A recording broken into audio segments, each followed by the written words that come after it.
How you guys doing out there? My name is Kyle, and today I'm going to be talking about the film Nerve, which is directed by Ariel Schulman and Henry Joust, and tells the story of this internet game called Nerve, where you could be a watcher or a player. Watchers obviously observe the players, and the players engage in these very interesting dares, and they can go from something as simple as, slapping someone in the face to, let's say, hanging onto the side of a crane. Our main character in this story is a young woman named V, played by Emma Roberts. She has a friend named Sydney who, at the start of the movie, is already playing the game Nerve. And V decides that she also wants to try out this game because she's somewhat of a social outcast who wants to feel ballsy. And this game takes her from doing small little dares to dares that could be so dangerous her life could be in danger. Now, some people don't know that Nerve is actually based on a book written by Gene Ryan, which I actually have read, and I enjoyed despite some flaws, but I felt that it was an overall really good book. It was very entertaining, and the dares were just so interesting. That was what kept me reading the book. That was what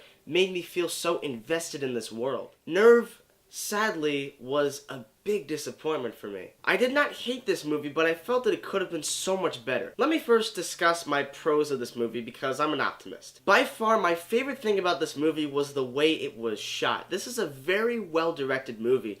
But not only that, the cinematography is spot on. Every single scene has some sort of neon imagery that really was incredible. And I think some of the performances were also really good. I really like Dave Franco as an actor. I started watching his movies from 21 Jump Street onward, and I feel like he's made a great evolution to his career. I think he was very good in this movie. I did like the actor who played V's friend. I think that he did a very good job in this movie. I like Emma Roberts at times. Some movies I think she's a little bit too over the top, but in this movie I think that she also did a really good job. I feel like every dare was directed very well. The action sequences involved with some of them were actually really well done. Whenever there was a dare going on, like for instance, there's a scene where V actually goes to a mall and she tries on a dress, and as she's walking and she has her phone out, they actually insert shots from the phone itself, and that happens throughout various dares, and I really thought that was special because that's the way that people would see it if they were watching it online. So I like the fact that they got us, the audience, to really know and understand what it's like to be watching from one of those screens. Now let's get into some cons. Some of the acting in the movie I think was just terrible. I really didn't like the actress who played V's friend Sydney. I just think she was terribly miscast. She did not fit that role at all. I could not stand the soundtrack used in this movie. It is literally noise. Music inserted into the movie to make you feel a certain way.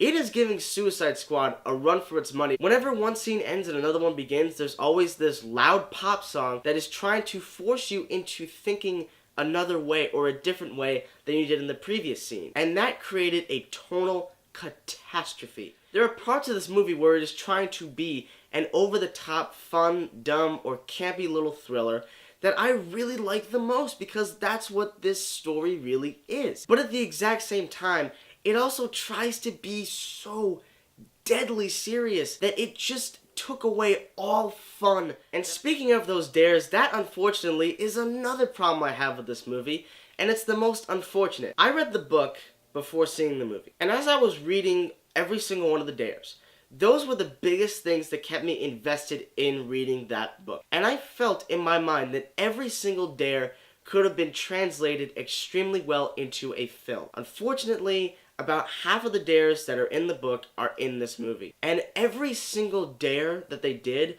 felt so watered down because, once again, it is another PG-13 movie. There's one particular dare where a character, I'm not going to mention who the character is, but this particular person is hanging off of a crane. That was intense. That one really got to me. That was a very good dare, and it was from the book, and it was actually really smart. However, every other dare in this movie could have been so much more, but they just had to make it PG-13. And I'm telling you guys, the ending to this movie, that final dare that they have, is one of the most disappointing sequences I have seen in the movie this entire year. It could not have been any further away from the way the book ended, which, oh by the way, would have been an amazing finale. Which then leads to my biggest issue with this movie, which unfortunately is in a way a spoiler. So if you guys do not want to know any spoilers about Nerve, or if you guys want to watch this anyway because you've either seen the movie or you just want to hear what I want to say. If you're not one of those people, click to here. I'm going to give you 3 seconds to do it. 3, 2, 1. My biggest issue with this movie is that with the ending, the actual final 5 minutes of the film, it feels like there are 10 to 15 minutes of it cut out. And this is actually a problem I have with the book itself, because there are so many things that are left in the air, hanging in the balance, that make no logical sense. And you're wondering, how do the police not know about this? Because there are tens of thousands, if not millions of people who are watching this game play out. And at the end of the movie, all their identities get revealed. So how do the police not figure this out and then go arrest them? It's never explained. It's never shown. I don't even understand it. Overall, as a disposable thriller, Nerve did its job. It's a movie that you watch and you forget about it, and then you just move on, and it's not really that big. But it's a movie that could have been so much better had they A, stuck with the book, and B, try to be a little bit more risky with the dares, because they could have been so much better. It is a good-looking movie. I like the neon lights in it. It's a well-directed movie. The action is competently directed. I think Dave Franco and Emma Roberts do a pretty good job in terms of the acting front. Nerve in the end was just really an average movie, and because of that, I'm going to give this film a C. So, have you watched Nerve? Have you not watched Nerve? If you have seen it, then let me know in the comments section below what you thought about it. Guys, thank you so much as always for watching my reviews. I appreciate all the support as always. Guys, thank you so much as always, and stay tuned.